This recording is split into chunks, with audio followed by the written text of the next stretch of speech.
This week on the West Block, Prime Minister Justin Trudeau brings the hammer down on travel. Now is just not the time to be flying. Mandatory tests at the border, quarantine hotels out of pocket, and no more trips to sun destinations. This is a death blow. Then the vaccine delays. When Pfizer informed us that there would be a temporary delay in their shipments, I was disappointed and frustrated, to say the least. Delays. A vaccine is needed now, not maybe, kinda, sorta, in 9 months. Again, why are Canadians getting 0 vaccines this week? And more delays. Getting the COVID-19 vaccine into arms. We will receive 78% of the expected amount. Can the government still meet its own deadline? We want to be confident. It just sounds like, though, the numbers don't really add up.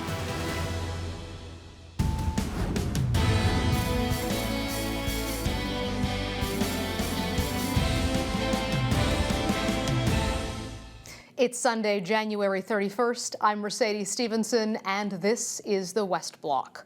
Vaccination vexation. It's gripped the country as the Liberal government delivered yet more bad news about Canada's decreased and delayed vaccine shipments. Pfizer will be delivering 80% less than what the company had promised over the next 4 weeks, and Moderna shipments will also be down by 20 to 25% in February. That, of course, means fewer shots in arms as the deadly virus continues to spread. Is the government's promise to vaccinate Canadians by September still realistic? And then on Friday, Prime Minister Trudeau announced new travel restrictions that include a mandatory 3-day quarantine at travelers' expense and airline agreements to immediately stop trips to sun destinations. Will it finally stop non-essential travel, or is it too little, too late? Transport Minister Omar Alghabra is here to talk about that. First time we've had you on as a minister. Congratulations on your new portfolio, which I know is a very, very busy one in this pandemic. Big announcements on Friday from your ministry and others about travel restrictions. I have to ask you, Minister, what took so long? Because people have been complaining that the border was a source of potential additional infections since last March. Mercedes, it's good to be with you on your show, and thank you for having me. Look, I want to remind you and your viewers that, in fact, our travel measures have started since last March of 2020, where we, at the beginning of the pandemic, first called on all Canadians to cancel non-discretionary travel. Second, we suspended all foreigners from entering Canada. Third, we've required the 14-day quarantine. And then earlier this year of 2021, we've imposed a new measure that required all passengers coming to Canada to get tested for COVID before boarding on a plane to arrive to Canada. And Friday's announcement was adding other layers of additional testing, mandatory testing for all passengers arriving when they arrive, plus a 3-day quarantine at a designated facility by the government until the test results is out. Plus, we've worked out a voluntary agreement with the airlines to suspend flights to trips to where most Canadians take vacations during a March break and February break. And Minister, I understand from speaking with senior government sources, there was real concern about the impending March break, that was seen as a big source of infections last time. People did travel over Christmas despite public health advice. So I understand that you're trying to discourage non-essential travel.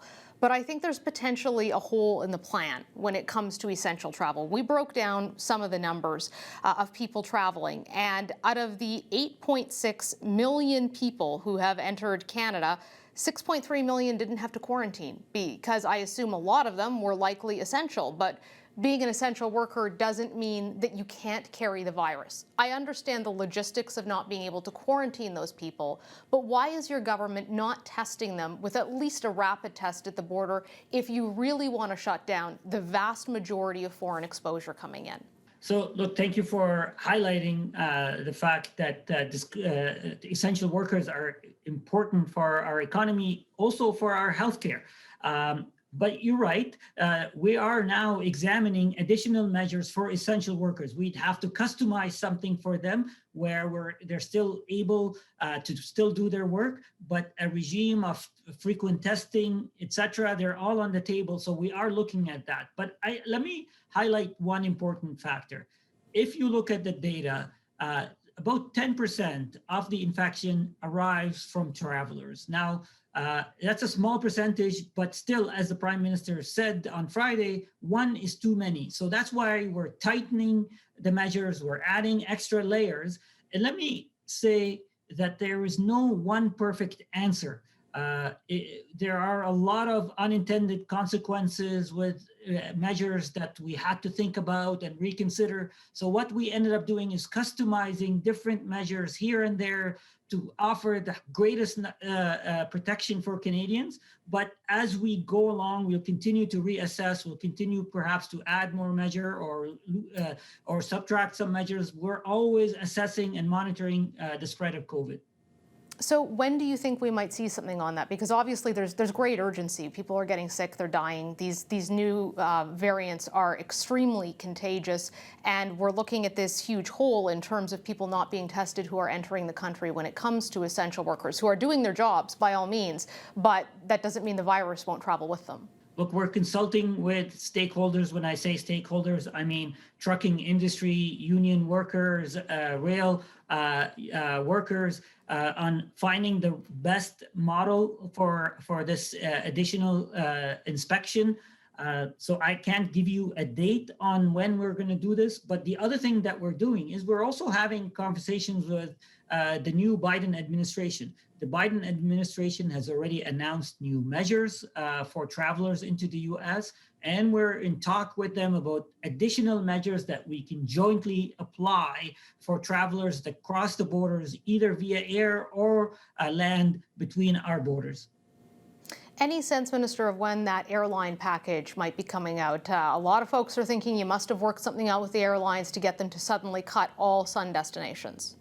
Let me take a moment to say that the airline sector has been hit the hardest because of COVID. I know every sector has been hit, but the airline has certainly been hit the hardest. They're lost over 90% of their passengers. And last year, with my predecessor, Minister Garneau, and the current Deputy Prime Minister, Minister of Finance, have engaged the airline sector in conversations about some kind of support package. So in the conversations that we had with the airline for their decision to voluntarily discontinue flights to sun destinations, we've acknowledged that this new measure is adding extra burden on them, an extra burden on their jobs. So we've recognized that we need to take that into account in these discussions that started last year, because we know that it's really important to maintain a resilient and a strong airline sector. It is vital for our economy, it's vital for our security, and it's also vital for the hundreds of thousands of jobs that depends on it. Well, and something your government's been promising without it materializing for some time. So I know you're a brand new minister on that file, though. I do want to switch gears a little bit to vaccines, because that is the biggest issue on most Canadians' mind. It's also potentially the biggest political liability that your government is facing. We heard this week a further reduction in Pfizer vaccines being sent to Canada, a 20 to 25% reduction in Moderna vaccines being sent to Canada. It seems like bad news after bad news. How can your government still be confident that you're going to be able to vaccinate the number of people you say, 4 million, by the end of March, and all Canadians who want it by September? Mercedes, I feel that Canadians recognize the magnitude of this operation since the pandemic started. I feel people understand that when we are doing something this big, this fast, there are occasional hiccups. And you're right, there have been some changes to the delivery of vaccine because of upgrades in the production facility. But we've been really on top of this. Minister Anand, the Prime Minister himself has been involved, others. We've been in constant discussions with vaccine manufacturers. We've been constantly reassured that while there might be short-term hiccups, but the overall plan remains on schedule. So we feel confident, but I can tell you we have to keep an eye on it. We have to persist, and we have to insist on meeting Canadians' expectations. I know a lot of Canadians are sure hoping you will be able to deliver on that. That's all the time we have for today, though. Thank you so much for joining us, Minister. Thank you very much. Up next, can Canadian airlines survive the COVID slowdown? Unifor President Jerry Dias joins us next.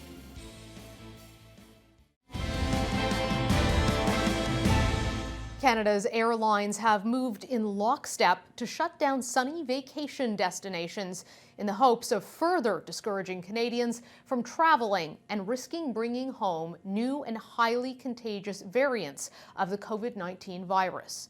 But can the airlines survive another blow to their bottom line? And when are they going to give Canadian customers their money back? Joining me now to talk about this is Unifor National President Jerry Dias. Thank you so much for joining us today, Jerry. Always good to hear from you and have you on the show. I know that you represent a lot of the folks out there who work for airlines. What is the state of the industry right now, and what is this effect on cutting sun destinations and increased travel restrictions going to have? Well, I represent 15,000 workers within the aviation sector, and this is a death blow. Everybody understands that governments need to do everything they can to keep Canadians safe. But we also have to make sure that we have industries to come back to when the pandemic is over.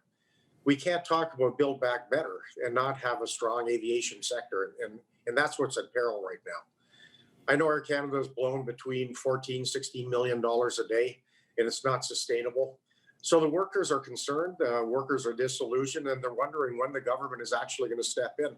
Because we're one of the only governments in the world that frankly have done nothing for the industry since the pandemic hit, almost 11 months ago. So what is the holdup here? Because we've been hearing about a possible airline bailout package since the fall fiscal update. Everybody keeps saying that it's coming. I've been told that from two finance ministers, two transportation ministers, every bureaucrat, but the facts are I have no idea what's taking so long. So if they're looking to be creative, I would suggest there's some things that they can do easily that will have a huge impact. Because whatever the proposal is, it's going to have to help the Canadian carriers. A lot of the international carriers, whether it's US, European, Asian, Pacific carriers, governments have all participated. So our governments can really waive the fuel tax for a year. They can really start to waive the Canadian carriers' landing and gate fees. The industry has really talked about a $7 billion loan, 1% over 10 years. That'll go a long way to stabilize things, but it'll send a message to the tens of thousands of workers in this industry that the government understands the strategic importance of the work that they do.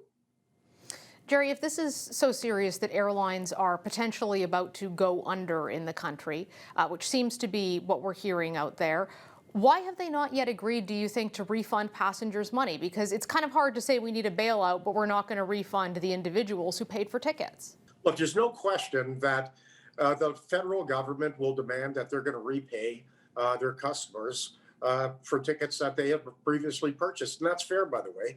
The Liberals, I would suggest, would get slaughtered if, in fact, they gave money to the industry without that being a precondition. So, look, if that's a precondition, that's fair. But we have to escalate the discussion because Rome is burning and there's a lot of diddling going on. The bottom line is, we need some solutions, we need some answers, we need some commitments, and it's the only way we're going to move forward. Jerry, thank you so much for joining us today. We appreciate it. Pleasure's always mine, Mercedes. Thank you. When many vaccines, we would love to have more of them, but we don't have them right now. So how do we best use these other vaccines, should they become available, is really important, but it is quite a complex picture. Vaccines are one of the key ways out of this seemingly endless pandemic. But with delayed shipments from abroad and Canada vulnerable to other countries' potential protectionist policies, do we have a made in Canada option? One Calgary-based company, Providence Therapeutics, says they could manufacture COVID-19 vaccines here. In fact, they've begun human trials in Toronto. but they say the federal government isn't doing enough to support domestic capability. Joining me now to talk about this is Providence Therapeutics CEO, Brad Sorensen. Thank you so much for joining us. A lot of Canadians are thinking about the vaccine. This is the #1 question on so many people's minds. We've heard the Prime Minister say that an mRNA vaccine for COVID-19 could not be made in Canada, but your company is working on developing one. Is what the Prime Minister said true? We can produce an mRNA vaccine in Canada. If he was referring to can they produce a Moderna or a Pfizer vaccine in Canada, I can't speak to that. I'm not with those companies, but Providence Therapeutics can produce a messenger RNA vaccine for COVID-19 in Canada. So why do you think the government chose to back Moderna and Pfizer over a Canadian company? I guess size matters. They were the first out of the gate, and at the time, when they were signing those agreements with Pfizer and Moderna back in the summer, there was certain unknown. And the Prime Minister's mentioned that he's cast a wide net. He's secured vaccines from basically any company that he could. But now we see, as results are rolling out, that the mRNA technology is clearly superior. And it's also a lot faster in responding to these new variants that are starting to come up and that are causing concerns. And so with that new information, that new context, we hope that the federal government will take a look at what capacity we have for messenger RNA within Canada. And that is what is your capacity? How quickly could you establish a vaccine, and where are you at right now in your COVID-19 trials? So we already designed the vaccine. We actually designed our vaccine in March of 2020. And we've done all the preclinical, and now we are in the clinic. We're in our phase 1 trial. We will be able to complete all of our clinical trials this year. And we will be able to roll out vaccines to Canadians as soon as we have emergency authorization from Health Canada. What we're trying to do now is get the government to engage us so that we can start stockpiling and building vaccines on spec, anticipating that approval. Have you been successful, do you feel, or are they open to your engagement, or are you having trouble? We're going to be sending a proposal unsolicited to the federal government detailing what we can do for Canadians. And so we hope that we'll get some feedback from that proposal by next week, and that we will be able to move this along. And so that's our approach right now. We're going to send it straight to the top and see if we can't engage them in a strategic discussion. Brad, thank you so much for joining us today. We appreciate your time. Good luck with the vaccine. Thank you so much. Up next, despite major vaccine delays, the Canadian government insists it can make the September deadline to vaccinate Canadians. Is that realistic? We'll hear from Canada's doctors. You're watching the West Block on Global. Welcome back. The government struggled to explain the vaccination plan to Canadians over the past week. There were 2 separate delays made public from the 2 only approved vaccine providers, Pfizer and Moderna. Despite that, Ottawa says that the government will meet its September target to vaccinate Canadians. But it is the government's biggest political liability, and also very much a health issue. So we wanted to find out what Canada's doctors make of the government's pledges and whether they're still possible. Joining me now is the president of the Canadian Medical Association, Dr. Ann Collins. Thank you so much for making time for us, Doctor. I know that your organization, the Canadian Medical Association, has been calling for a federal strategy. Over the last week, we've had no doses of the Pfizer vaccine delivered to Canada. We learned on Friday there was going to be a significant reduction in the Moderna doses as well. What is the effect of those vaccine deliveries being lowered on Canadians' health and the healthcare system? Well, first of all, I just want to say that the messaging around this is it's upsetting and it's confusing, not only to healthcare providers, but to Canadians in general. it is distressing to hear that there's been a decrease in the anticipated dose delivery numbers in the next coming weeks, both from Pfizer and more recently today from Moderna. And yet we keep hearing messaging that things are from the Prime Minister, that things are on track. Everything will be still as it should be by the end of March. And of course, that doesn't really add up. So that is distressing to healthcare providers who are looking for and looking to this vaccine to help move us out of the pandemic. These individuals that are already stressed from the system under which they've been working the last 10 months.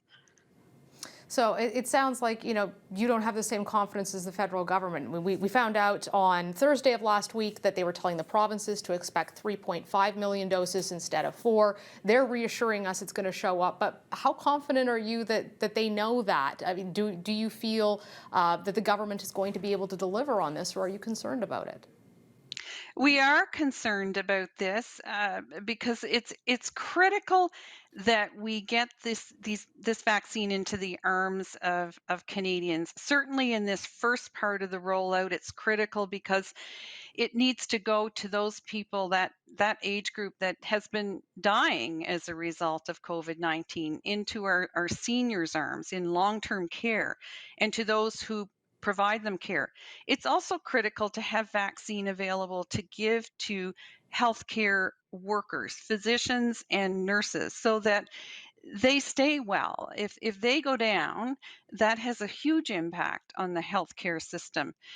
So we want to be confident. It just sounds like, though, the numbers don't really add up. If we're not going to get as many, how can we deliver as was previously projected? Well, it seems like one of the things that they're depending on is being able to get 6 doses out of a vial instead of 5, which is something that Health Canada has not yet approved. You need special needles that we'll have to access in order to get that out. What is the CMA's position on that? Confused, as with everyone else, and again looking for clarity on that. That's really important in terms, not just in terms of numbers, but for those administering the vaccine as well. So we look forward to clarity on how many doses should be and can be extracted from a vial. What are your thoughts on the federal government's travel restrictions that were introduced on Friday? Is it too little, too late? Well, look, what we've been calling for all along is that whatever measures need to be put in place to contain and control this virus, recommendations that are based on science from our experts, need to happen. And there's no question now that the most recent appearance of variants it could change the whole course of this pandemic. And so we have to be most cautious, most preventative about that in order to keep achieving what appears to be some of the gains that we're making, at least in some parts of the country, and control and containment. What's your thoughts on rapid testing and whether we should have that for essential workers crossing the border and in key sensitive areas like long-term care homes and hospitals? Again, anything that we have to use all the tools in the toolbox on this. So anything that is been shown to or is felt that it will help control is essential to be deployed so that we can move through this and get to the other side of this pandemic. Dr. Ann Collins, thank you so much for joining us today. Thank you for having me. Well, that's all the time we have for today. I'm Mercedes Stephenson, and I'll see you right back here next Sunday for the West Block.